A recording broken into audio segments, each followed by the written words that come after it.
Hello, good morning. Here we are with Learning Target 6 of Unit 2, and I know you're going to love this one because it's pretty straightforward, and bonus, it's very, very applicable, especially for next year for calculus. Talking about something called the average rate of change. Now, lines, linear functions, have a constant rate of change, and that is called the slope. So these three lines that you see here, it doesn't matter where you are on the line, you are always either increasing or decreasing at the exact same rate. That's such a special, unusual thing in math that we give it a name and we call it slope. So only lines have slope. Uh, but there are more functions than lines, like these are all functions, but none of them are lines. So none of them have a slope, but they do change. Their y values change, but depending on where your x is. So for instance, on this red parabola, if your x value is over here, then your y values are decreasing. But if your x value is over here, then your y values are increasing. That would never happen with a line. Line, you're either always increasing, like on this green one, or you are always decreasing, like this purple one. And even more than that, you're always decreasing at the exact speed, the exact same rate. So with this red one, here you're decreasing very quickly, but over here, you're still decreasing, but not as quickly.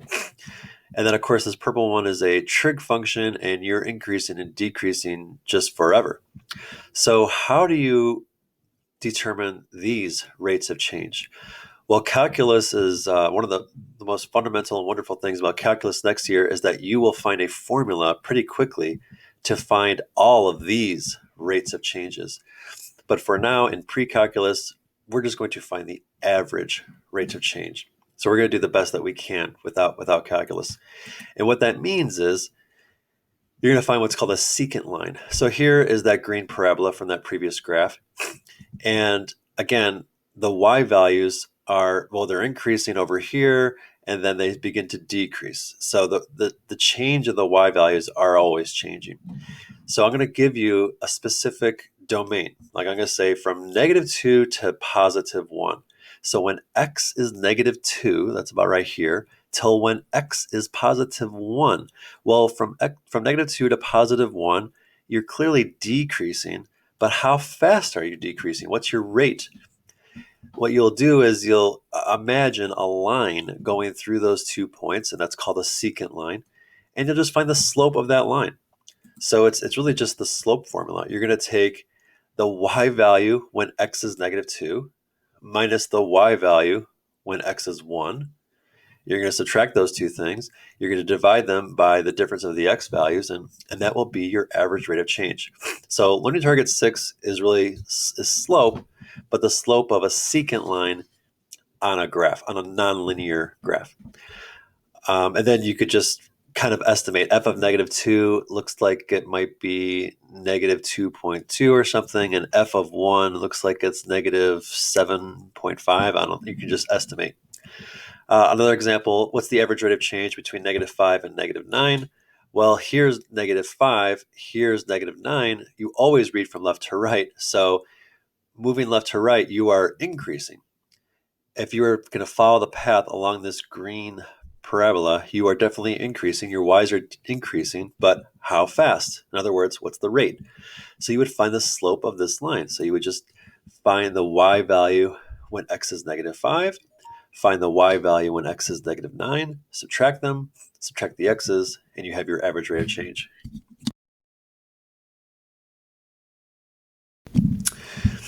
Here is an example which we will actually apply some numbers to.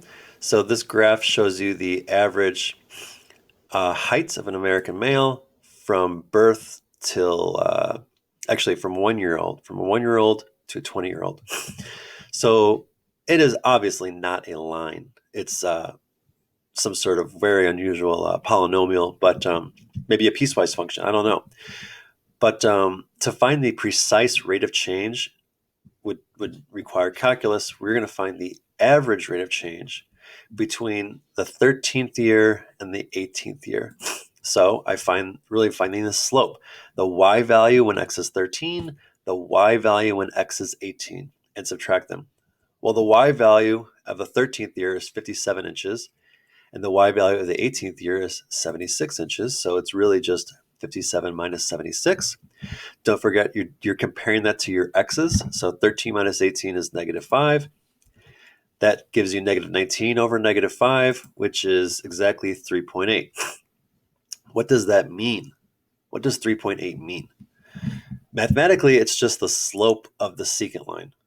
But if you're a pediatrician, you're not going to tell the parent that, oh, the slope of the secant line is 3.8. They're not going to know what you're talking about. So what does that actually mean, 3.8? That means that on average, between the 13th year and the 18th year, American boys will grow 3.8 inches per year. Per year. It is a rate. Or you could say 19 inches in 5 years. That's the same thing as 3.8 inches in 1 year. So the average between a 13-year-old and an 18-year-old, they will grow 3.8 inches per year. You're comparing the Y's, which is height in inches, to the X's, age in years. Here's another example. Let's see. This is about the don't ask, don't tell policy in the U.S. military. So this graph is showing the amount of service members being discharged because of homosexuality over years. So in 1994, 617 people in the armed forces were discharged because of homosexuality. In 2001, that looks like the peak. And in 2010, less than 300 were discharged. So there is a peak here, but between 2001 and 2010, it's decreasing. So fewer and fewer people are getting discharged from the armed forces because of homosexuality. So what is the average rate of change between 97 and 2004? Well, again, it's the slope. So we're going to find the y value when it's 1997 and the y value when it's 2004, and we're subtracting the x values. So here, let's see, 1997, 1,000 people were discharged. And in 2004, it's not an integer, so we're going to have to do our best to guess. So you will get full credit as long as your guess is reasonable. Somewhere between 600 and 700, but more than 650 because this is clearly above the halfway point. So I just guessed 675. Anywhere near there is full credit.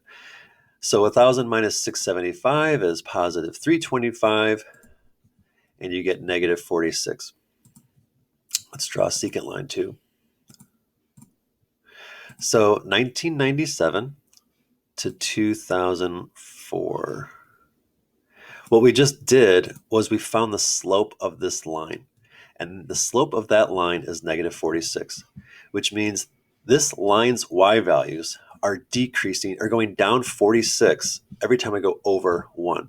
I go down 46 every time I go over 1. But what does that mean in the context of this problem? Remember, in 2010, less than 300 were discharged. So the lower the number, the fewer people were being discharged. So negative 46 means that on average, between 1997 and 2004, there was a decrease of 46 per year that were being discharged. The word per is really important with rates. It's almost always there. And then two more examples, with no context, just straight up mathematics. You have a function and you want to find the average rate of change. We know this is a parabola. We want to find the average rate of change between negative 4 and negative 2. Well, we find the y value when x is negative 4, the y value when x is negative 2, and you subtract them, and you subtract the x's. Be careful with subtraction. Amazing students will screw up subtraction. So you need to be amazing and not screw up subtraction. Subtraction can be slippery. So negative 4 minus negative 2 will be really negative 4 plus 2, realize.